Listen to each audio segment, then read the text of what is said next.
Madinig ang mag-iinang nanghuhuli ng alagang manok at binigkas ang mga katagang silo-nay na ang ibig sabihin ay nahuli na po, nanay. Ito ay kuha pa namin doon sa ang matatandang nakatira dito sa silo-nay. Yung buwan nanggaling sa Spanish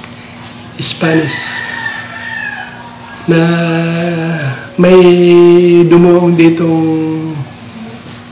kung anong bangka ba gayon na nagsasabi may mag-inang nanghuhuli ng manok yung anak. At ang sabi daw ng anak ay silo-nay nok. Bastundaan naman ng Spanish na yun ang pinamagatan ng silo-nay. Humigit kumulang sa 85 ektarya na may kabuoang populasyon na 1,524 na residente, 90% ng ikinabubuhay dito ay sa pamamagitan ng pangingisda.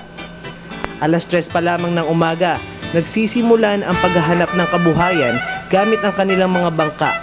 Di alintana ang dilim, binabaybay ng mga taga-Silunay ang karagatan upang mangisda at pagkatapos ay ibebenta sa sentro ng kalakalan ng syudad ang kanilang mga nahuli pagsikat ng araw. Ang kanila namang kinikita ay siya namang ginagamit na pangtustos sa pangangailangan ng kanilang mga pamilya. Ayos naman, kaya nga lang mahirap-hirap talaga, inaabot ng tanghali. Anong oras kayo nagsisimula? Alas 4, alas 3. Alas 3 tapos natatapos kayo. Ay pagka yung hindi na nagkakapilihan ganito, yung maaga, ganoong alas 7 na andyan na. Ng umaga? Oo. Pagka ganitong malakas ang agos ko, naabot ng alas 12. Sa usaping transportasyon, ang tulay na gawa sa kahoy ang nagsisilbing daanan ng kalakal at mga residente dito papasok at palabas ng lugar. May mga pedicab din na nakaabang na pwedeng magamit sa paghahatid ng kalakal at mga residente. Ito ang tulay na nagsisilbing daan ng mga residente ng Silunay patungo sa kanilang lugar. Ito din ang nagsisilbing daanan kung saan ginagamit nila ito upang madala ang kanilang mga kalakal at mga produkto tulad ng isda upang maihatid naman sa merkado o sa pamilihan tuwing umaga. Ang tanging hiling ng mga residente dito na sana ay maging konkreto upang mas mapagaan at mapadali sa kanila ang pagdaan at paggamit ng tulay patungo sa mismong bayan ng Calapan. Sa bahaging likod ng lugar na nasasakupan na ng kasunod na barangay ay may pondohan ng mga bangka na pwedeng maghatid patungo sa ilang bahagi pa ng syudad at ilang bahagi din ng bayan ng Nauhan. Ito naman po sa akin likodan yung makikita nyo na pondohan. 10 minuto mula dito gamit ang bangka ay pwede nyo na maabot o marating ang ilang lugar pa. Ito pong pondohan na ito ay hindi nasasakupan na Maidlang Uno, ngunit ito po ang dinadaanan ng mga residente ng Silunay upang nasabi ko nga na makapunta sa mga lugar katulad ng bayan ng Nauhan at ibang barangay pa ng Calapan. Hindi din pahuhuli kung pagtalakay sa pangangalaga sa kalikasan ng mga taga-Silunay. Sa katunayan, ilang pagpapatunay na ang nakamit nila sa larangan ng kalinisan. Tulad ng pagtanggap bilang Calapan City Clean and Green Award noong 2008, first place sa Center for Health Development ng Region 4B noong 2009, kung saan ang kanilang premyong nalikom na 150,000 pesos ay ginamit upang magkaroon ng maayos na water system at pagpapatayo ng bodega. At naging finalist din ang lugar sa National Search for Best Sanitation Practices of 2009 na nilahukan ng iba't ibang lugar sa buong bansa. Naging saksi at tutol din sila ng minsan ng pagtangkaang gawing bahagi ng minahan ang barangay ng Silunay. Naniniwala po kami na ang mina dito sa Rental Mindoro ay salot lamang ang idudulot.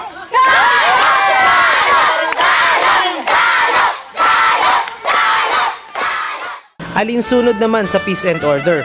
May lokal na batas na umiiral dito kung saan ang pagsigaw ng mga nakainom ng alak at ang pagkasangkot sa mga kaguluhan ay may 50 pisong penalty o kung hindi man ay may kapakasahang pagdetine sa isang espasyo ng barangay.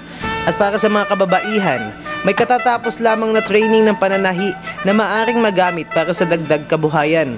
Sa peace and order ay walang problema, napakatahimik na lugar dito, napakasaya. May particular po ba kayong batas dito tungkol sa peace and order? Meron. Ano po yun? Unang ordinansa namin dito yung mga paghiyaw ng mga lasing at nanggugulo ay may penalty kami pinatutupad doon na 50 pesos isang hiyaw. At ang sinman lasing na hindi masaway ay pansamantala namin nire-retain muna sa aming outpost at doon kinahulasan. Ilan na rin ang mga proyektong naisagawa dito tulad ng streetlights na malaking tulong upang magbigay liwanag pagsapit ng dilim, pathways, at bakod ng basketball court at barangay hall na ngayon pinakikinabangan ng mga residente. Sinisimula na din ang panibagong covered court na may sariling entablado at palaruan na itinuturing na panibagong yugto sa pagpapaganda ng barangay. Ang nasa aking likodan ngayon ay kung makikita nyo ay ang ginagawang covered court, playground at isang malaking lugar kung saan ginagawa para sa mga residente ng Silunay upang sa pagkakataon ng pagtitipon-tipon nila ay may isa silang espasyo dito sa kanilang lugar.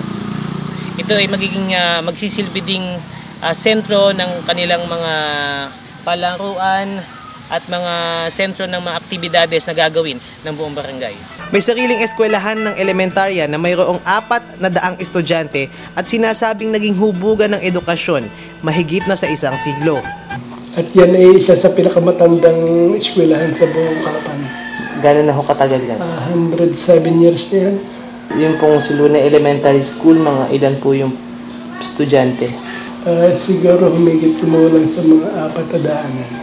Ang payak na buhay ng mga taga-Silunay, bagamat kung minsan ay nagiging mahirap din, lalo na kung matumal ang pinagkukunan ng kabuhayan, ay hindi hadlang upang itaguyod ang kanilang mga pamilya. Tanging mga ngiti at pagtutulungan ang kanilang sandata upang solusyonan ang bawat hadlang sa kanilang pag-asenso at sagwanin ang hamon ng buhay.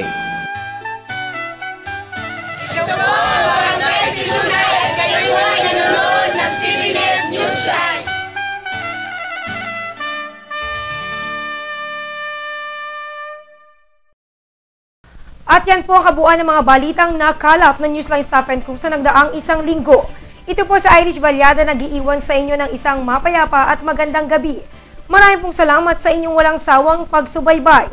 Ito po ang TVNet Newsline, katotohanan at serbisyo hatid sa mga Mindoreño.